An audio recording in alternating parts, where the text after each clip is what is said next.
Bonjour tout le monde, Maxime Tardif. Bienvenue à l'entrevue de cette semaine avec André Hamilton. André Hamilton est un spécialiste du storytelling au Québec. Et pourquoi je fais cette entrevue-là? C'est parce que c'est super important en tant que professionnel de la vente et du service à la clientèle, vous soyez en mesure de bien vendre vos services. Parce que à la fin de la journée, qu'est-ce qui vous différencie des autres gens qui font le même travail que vous? C'est qui vous êtes en tant que personne. Puis ça, c'est la chose la plus importante à vendre à vos clients avec qui vous allez travailler. C'est une relation de confiance qui s'installe comme ça. Et pourquoi j'en parle également, c'est que j'ai une vidéo qui a roulé très fort il y a 3 ans, que j'ai fait une analogie entre les piments forts et le travail de courtier immobilier. Puis c'est une des choses sur lesquelles j'ai eu le plus de commentaires positifs dans mon travail. Donc, c'est un peu pour ça que je fais cette entrevue-là, pour vous aider en tant qu'entrepreneur à mieux vendre vos idées, mieux vendre qui vous êtes. Fait qu'André Hamilton va vraiment vous aider à faire ça. Je vais mettre tous les liens dans la description vers la vidéo, vers le travail qu'André Hamilton a déjà fait à la télévision également. Donc, merci. Puis là, je fais un petit avis à tout le monde, l'audio n'était pas parfait sur cette vidéo-là. On va faire attention à l'avenir. Il y a beaucoup de notifications qui rentraient pendant que j'enregistrais, donc vraiment désolé pour ça. Merci d'écouter, merci de partager, merci de liker et merci de cliquer la petite cloche pour subscriber et pour les notifications des prochaines entrevues et des prochaines capsules de l'équipe Tardif. Donc, bonne écoute et merci d'être là. André Hamilton. André Hamilton, merci d'avoir accepté l'invitation sur notre nouvelle dite saison, Les Machines, qui a changé un peu de format. On s'est longtemps questionné sur quelle destination qu'on voulait donner aux machines. Puis ça arrive un peu maintenant. On parle de toutes sortes d'affaires pour partager un peu à des gens des connaissances, d'expertise et des choses intéressantes. Puis tu arrivé dans mon fil de nouvelles à un moment où je trouvais que c'était pertinent de parler de storytelling. Tu es un pro là-dedans. Tu as fait des émissions de télévision aussi, des concepts d'émissions de télévision. Ça fait longtemps qu'on devait connecter ensemble parce que autrefois, aux machines, tu vas référer plein de personnes qui sont venues nous voir, qui nous ont raconté des histoires intéressantes. Alors, André Hamilton, merci d'être là. Parle-nous un petit peu de toi, André. Merci de m'avoir invité. Parler un peu de moi. Moi, je viens du monde du cinéma et de télévision, hein, comme tu disais. Ça fait quoi? Ça fait 20 ans et plus que je développe des projets, que j'ai été analyste de scénario. Puis moi, j'ai toujours été dans le contenu. Toujours développer du contenu, autant fiction que documentaire. Donc, j'ai fait un peu de tout, hein. Moi, sur les plateaux, assistant de production, assistant réel. J'ai réalisé des séries web. Puis comme tu disais, je continue, moi, à développer des concepts. Et un concept que j'ai développé, que j'ai vendu, c'est la série Les Éboueurs, qui a passé à Canal D. Puis pour moi, c'est drôle parce que pour moi, c'est du beau storytelling parce que on met de l'humain de l'avant. Et pour moi, c'est ça qui est important. On donne la parole à des gens qu'on veut pas nécessairement voir, tu sais, mais qui sont très utiles et très importants pour notre société. Donc, c'est ça que j'ai fait. Et aussi, j'ai été coach de conférencier parce qu'une bonne conférence, ça ressemble beaucoup à un bon scénario. Tu sais, ça prend une accroche, ça prend du rythme, ça prend de l'histoire, ça prend tous les éléments de storytelling. Et puis dernièrement, je suis vraiment content. Je suis mentor pour Femmes et Sœurs. Donc, j'ai aidé une quinzaine d'entrepreneurs cet été à être plus visibles sur l'Internet, à diffuser mieux leur message. Je développe encore des projets, j'ai un grand fun, je donne des formations de storytelling. C'est ça. Écoute, on parle souvent du storytelling comme un art qui s'est perdu au fil du temps, André.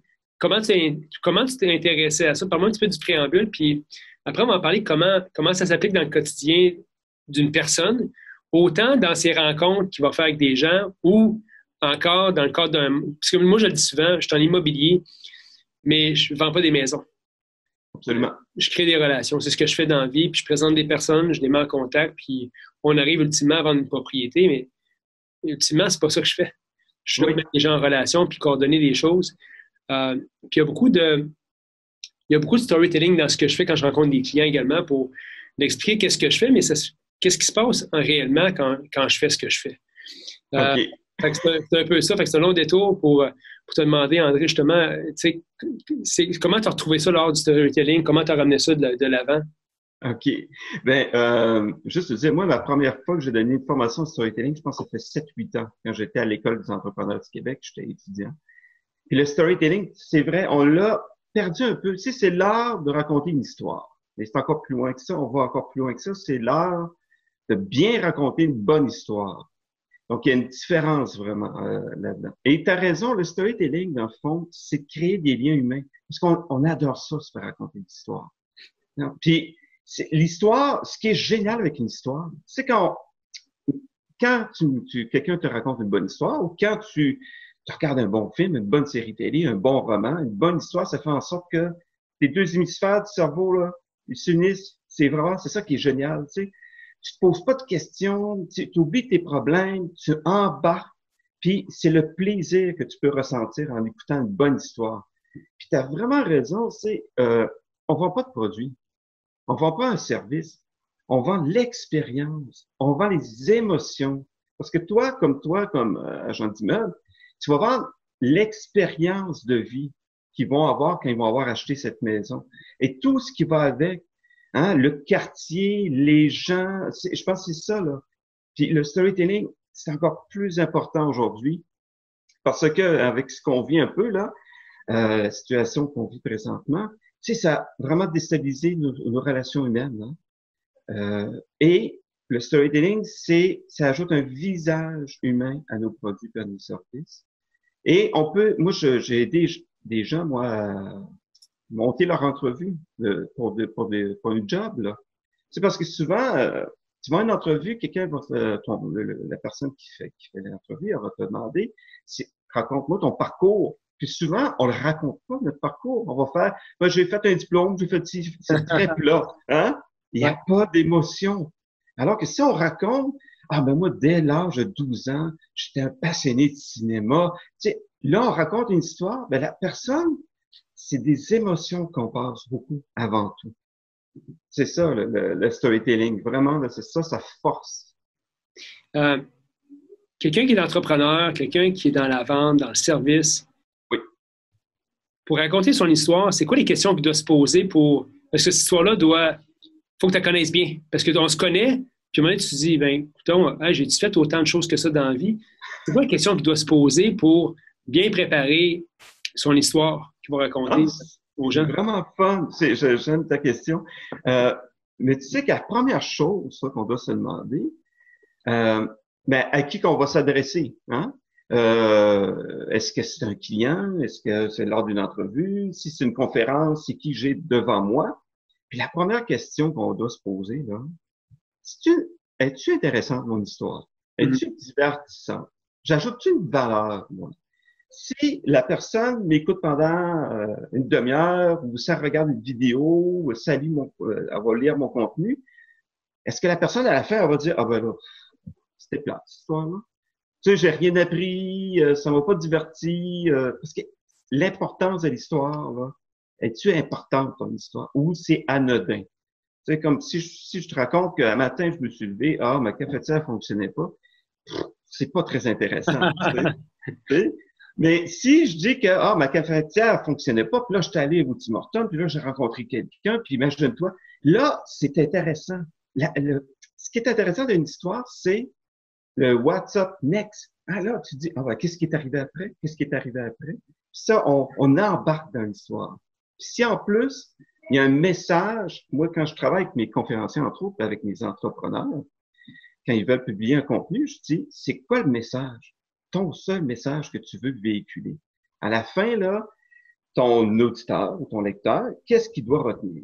Dernièrement, j'ai travaillé avec quelqu'un qui voulait parler beaucoup d'intuition. Dans son parcours, lui, l'intuition, ça a amené le succès. Donc, j'ai dit, OK, ça, c'est une règle de Pixar. Tu sais, la compagnie de production qui fait les bandes dessinées, là, Toy Story et tout. Et eux, ils commencent toujours par la fin. La fin, c'est plus compliqué à écrire. Mais quand tu as ta fin, quand tu sais c'est quoi ton message que tu veux véhiculer, comme cet entrepreneur-là, lui, il veut parler d'intuition, ça a amené son succès. Donc, on dit, OK, on va prendre ça, on revient en arrière, et on dit, bon, ben, sortons tous tes moments marquants où que ton intuition t'a aidé. Ou qu'à un moment donné, tu n'as pas suivi ton intuition, qui bang, t'as frappé un mur.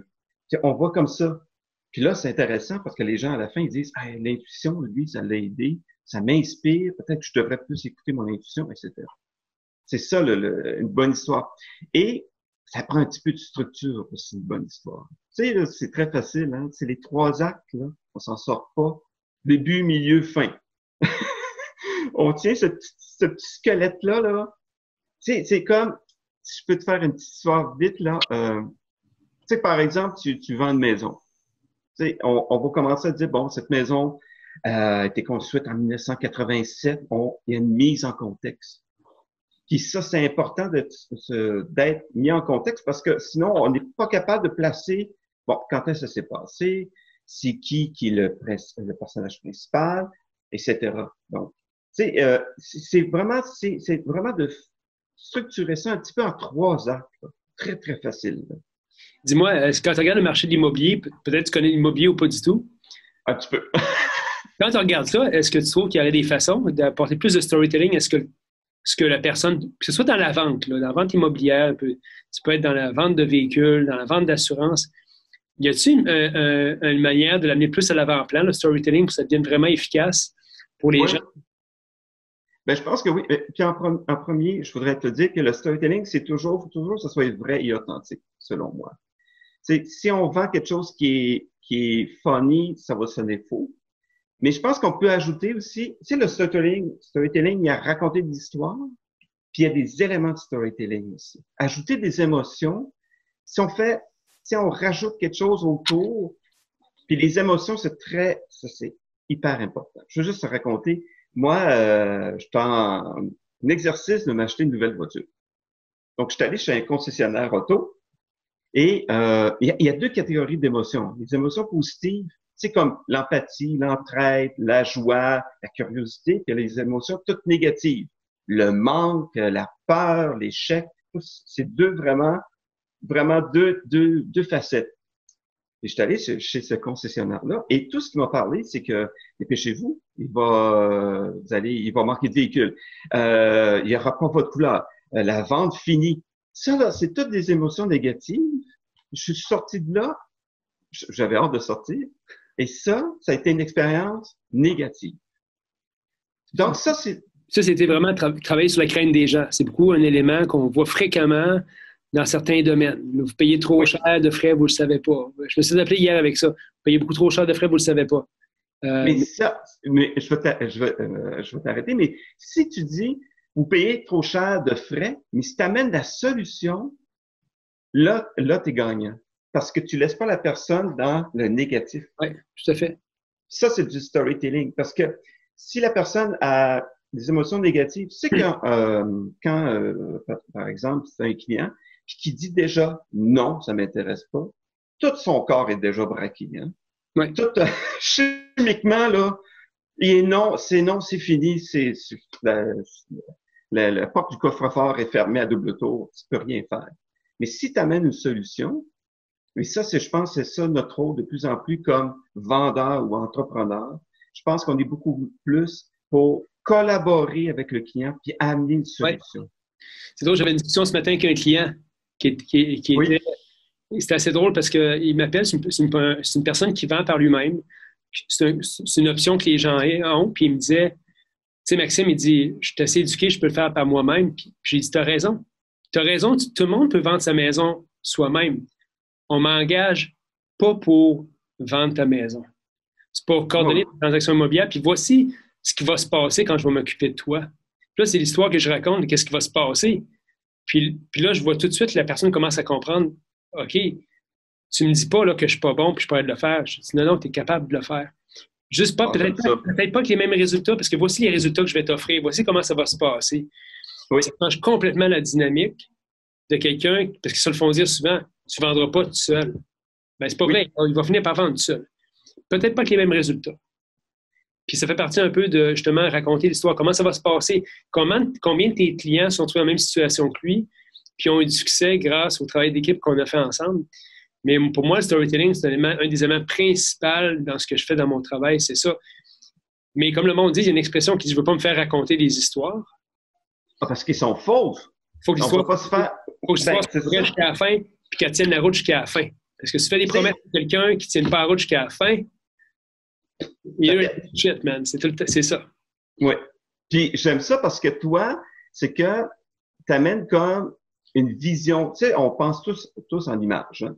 Si tu me dis, bon, monsieur, avec moi, ça va être ça le processus, puis Donc, ça ouvre les possibilités. C'est du storytelling. Tu sais, c'est comme si on se fait raconter une histoire, dire, je sais pas, t'achètes un voyage, puis la personne va dire, ah, c'est peut-être tout inclus, 5 étoiles, vous pouvez avoir tant de restaurants, la plage. Tu sais, on pense, on se projette déjà. Puis avec toi, tu fais baisser le stress. C'est ça notre job à nous. Écoute, la plus grosse chose qu'on a à faire, André, puis c'est drôle que tu parles de ça.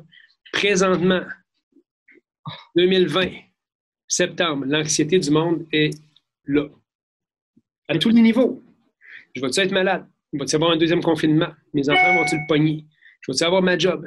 Je le vois dans mon quotidien, l'anxiété est là. Fait que ta job en tant que professionnel, peu importe c'est quoi ton domaine, c'est d'amener l'anxiété là, puis dire je vais vous aider. Laissez-moi m'occuper de ça pour vous, puis ça va bien aller. Exactement. Il faut que tu t'en occupes comme il faut pour que ça se passe bien jusqu'au bout. C'est une des beautés de ce qu'on fait, c'est ça. Le matin, je vais voir une cliente, c'est drôle parce qu'elle a reçu une offre d'achat, puis elle s'est tout de suite braquée, elle dit non, non, non, non, non, non. Puis j'étais avec un de mes collègues, puis j'ai dit Madame, je vous propose de faire ça. Ça a été 2 phrases. Elle dit, t'as raison, Maxime. C'est une bonne idée, je vais faire ça. Mais ça a pris un moment pour faire changer sa vision des choses, mais c'est notre travail. Puis quand tu es compétent et efficace là-dedans, en affaires, ça va beaucoup mieux. Oui, puis en plus, j'aime ça parce que tu sais qu'en 2 phrases, là, nous, quand en cinéma, moi, souvent, je pitch à des producteurs, à des diffuseurs, tu sais. Puis leur job, eux autres, c'est de dire non, OK? Puis il y a un truc, ça s'appelle le logline.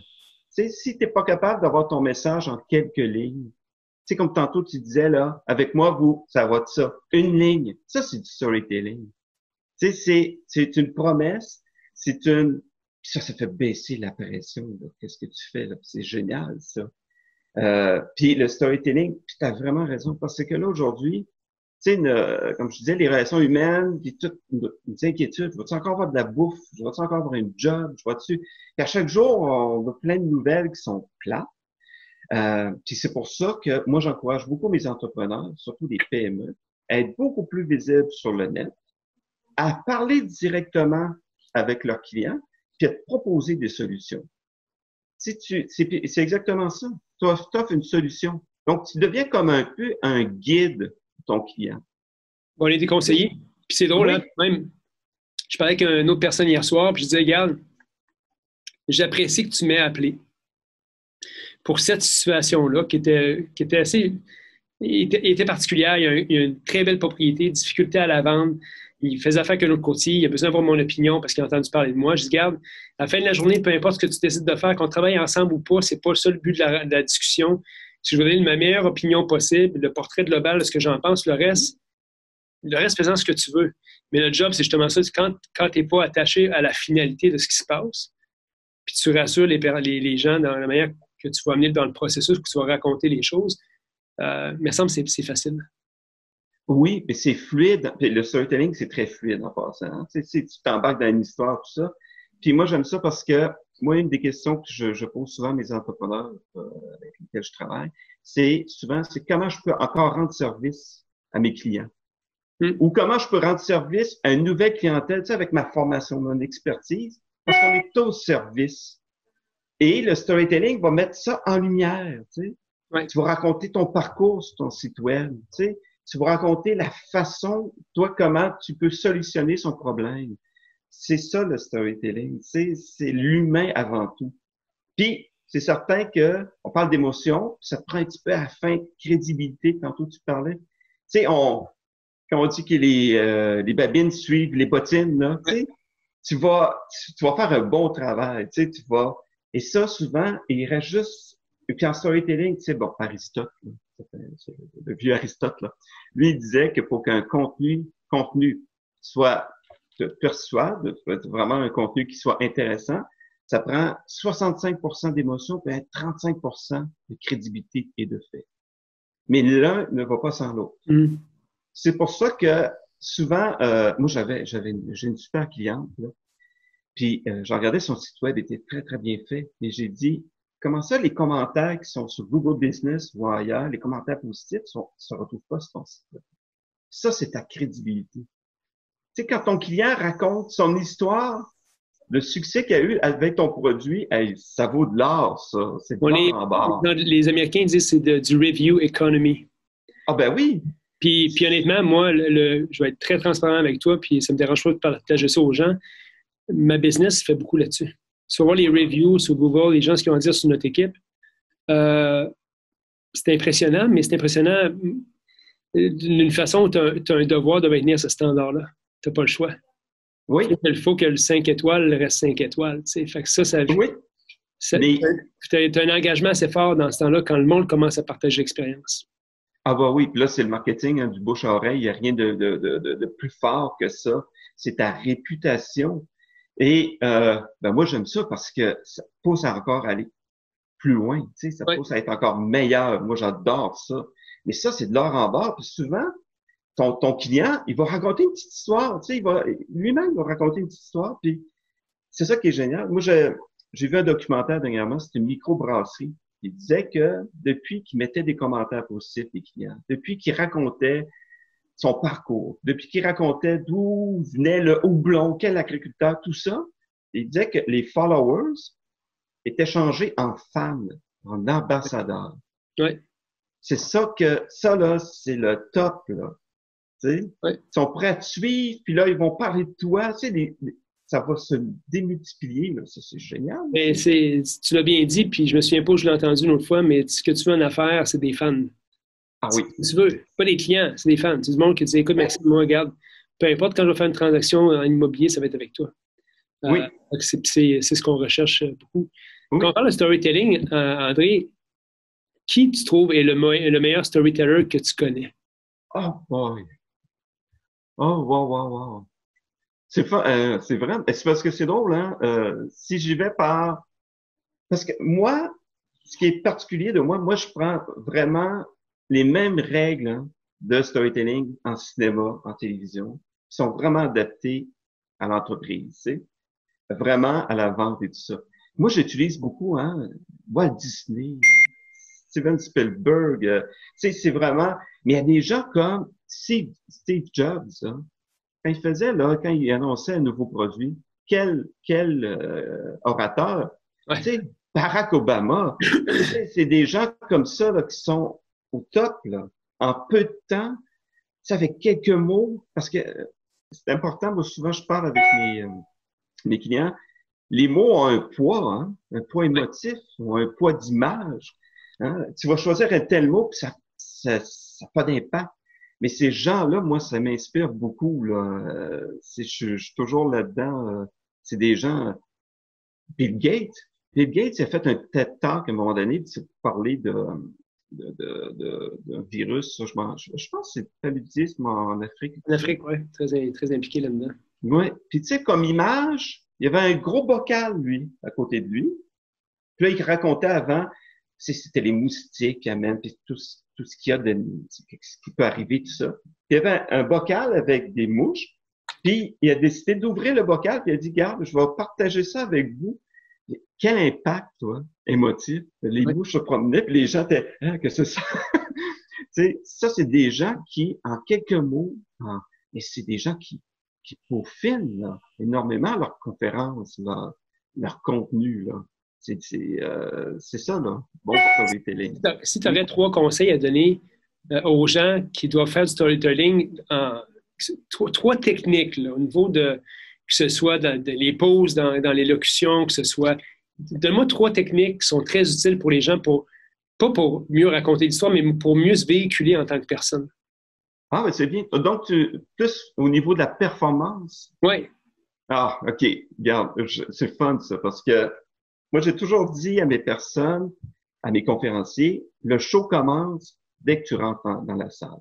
Donc, le show commence, comme là, nous autres aujourd'hui, le show commence même avant d'ouvrir la bouche. Hein. On a déjà, en quelques secondes, on a dit, ah ben lui, es-tu crédible? Il va-tu me baratiner? Déjà, l'attitude générale qu'on a, c'est déjà du storytelling. Tu sais, le raconteur, déjà. Puis je disais souvent à mes conférenciers, dès que tu es là, tu es en show. Tu souris, tu donnes des poignées de main. Tu sais, c'est vraiment l'attitude générale d'ouverture. Qu'est-ce qui est plus fort, tu sais, performance, le contact des yeux, tu sais.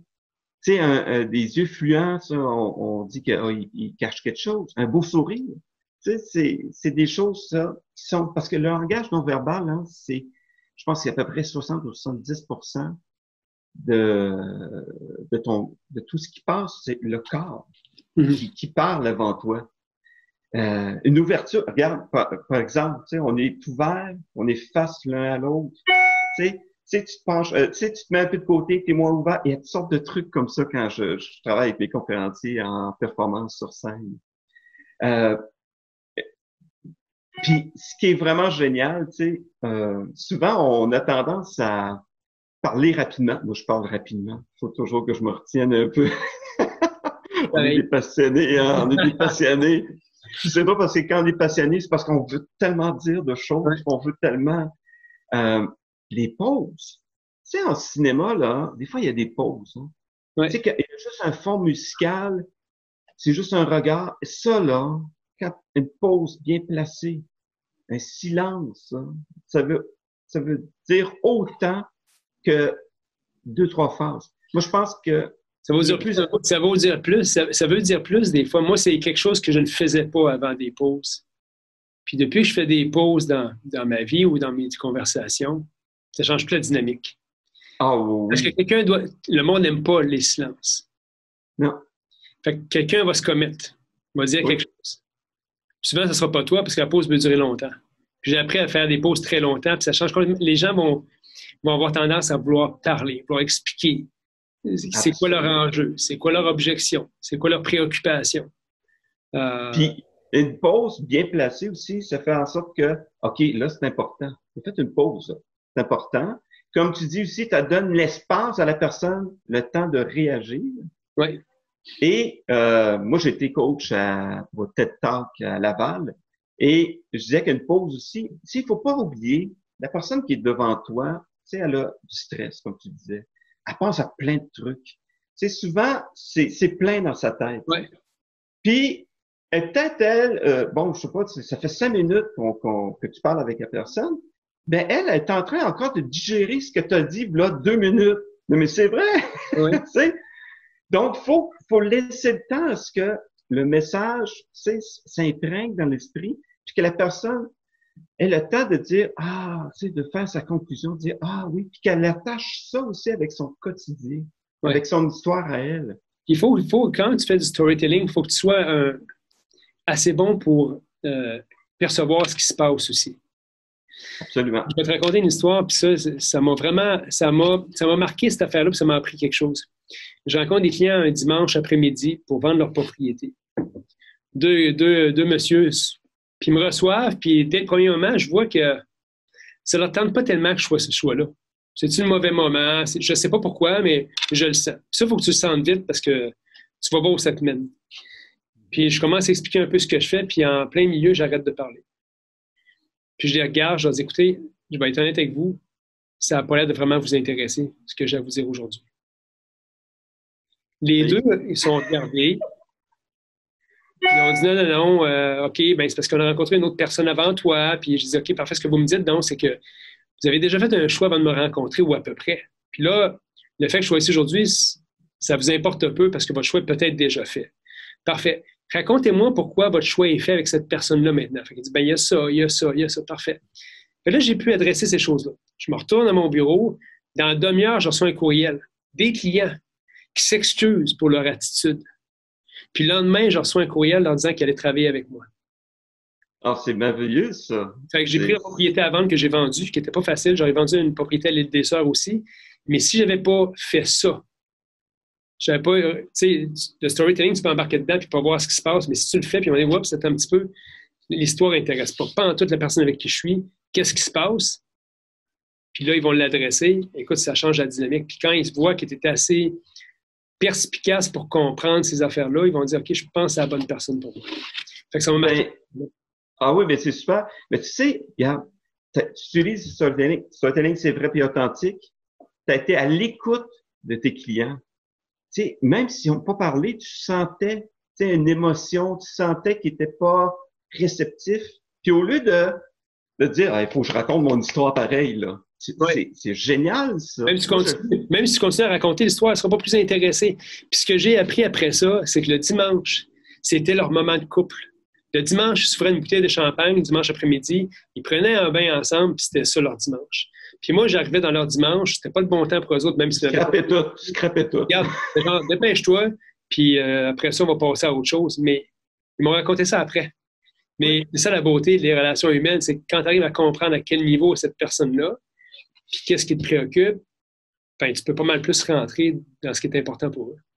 Oui, bien c'est ça. Puis, regarde, tout était positif. Du storytelling, tes émotions étaient positives. Ouverture, l'empathie, je veux vous comprendre. Puis, tu n'étais pas là pour vendre sous pression. Tu sais, le négatif, là. Tu sais, j'ai une vente, t'as laissé ça. Moi, je veux te dire, là, depuis que je fais du lâcher-prise, tu sais, tu donnes, puis c'est fluide. Puis, ça, dans le fond, là, ça fait partie de ton storytelling à toi. Ils vont dire, hey, regarde, ce gars-là, là, quand t'es parti, t'as fermé la porte, qu'est-ce qu'ils ont pensé de toi? Ben, c'est un gars qui est respectueux, il nous a écoutés, tu sais, il a pas forcé. Tu sais, ça fait partie de toute de ton expérience. T'as laissé, moi, là, mon mandat, quand je vois quelqu'un, quand je vois quelque part, j'essaie toujours de laisser l'expérience la plus positive. Puis l'histoire qu'ils vont raconter sur toi, ils vont dire, ah, bien, il était smart, il était à l'écoute. C'est ça du storytelling. C'est ça qui est le fun. Écoute, André, on pourrait en parler toute la journée de storytelling, mais je suis super content qu'on ait discuté de ça ensemble. Je pense que ça va interpeller beaucoup de gens. Je m'excuse, hein, j'ai plein de notifications qui rentrent sur mon ordinateur qui font du bruit. C'est vraiment fatigant, mais la prochaine fois, je vais les enlever. Là, c'est ma journée, c'est mon quotidien, moi. Le monde m'écrit 25 000 fois par jour. Bref, je pense que tout le monde a intérêt à mettre leur histoire de l'avant puis mieux comprendre. Est-ce que tu aides les gens comme ça, justement, à mieux cadrer leur expérience pour qu'ils puissent mieux la raconter, que ce soit un entrepreneur, un vendeur, un courtier immobilier? Est-ce que c'est quelque chose que tu fais? Oui, absolument. Oui, c'est ça. Moi, j'aide beaucoup les clients. Mes clients, c'est ça, c'est de raconter leur histoire. C'est le parcours, là, souvent, c'est vraiment intéressant. Ou comment vendre avec un peu d'histoire, avec des éléments de storytelling. Je regarde beaucoup aussi leur site web, tu sais. Qu'est-ce que je publie? C'est-tu intéressant? Puis de faire vraiment, c'est ça beaucoup là, que j'aide, moi. C'est vraiment, c'est ça le storytelling. Puis les gens peuvent connecter à quel endroit avec toi, idéalement? C'est pour les réseaux sociaux, La meilleure plateforme pour moi, c'est LinkedIn. Ah oui, c'est vrai. Hein? C'est mon entrée. Je veux dire, j'ai un site web qui est en construction constante. Là. Un jour, il va être là. Puis je vais donner plusieurs formations. Je donne une formation au sommet communication marketing le 5 novembre prochain avec le journal Les Affaires, avec Isarta aussi. Mais envoyez-moi un petit mot là, sur LinkedIn. On connecte et tout ça, là, puis ça va me faire plaisir de vous aider. Là. C'est super génial. Good. André Hamilton, merci mille fois d'avoir été là. J'apprécie énormément. Pour moi, c'était une belle discussion, une belle rencontre parce que c'est quelque chose qui m'intéresse beaucoup. De raconter la bonne histoire, de bien la raconter. Puis je pense que si les gens peuvent comprendre ça, le milieu des affaires, qui ont tout avantage à faire ça, alors des histoires qui sont vraies, pas pour raconter n'importe quoi, mais des vraies histoires de ce qui sont, ben, je pense que tu es une bonne personne pour les aider aussi à mieux comprendre ces histoires puis mieux la véhiculer. Donc, merci mille fois, André. Et on peut connecter avec toi sur LinkedIn. J'invite les gens à aller à connecter avec toi.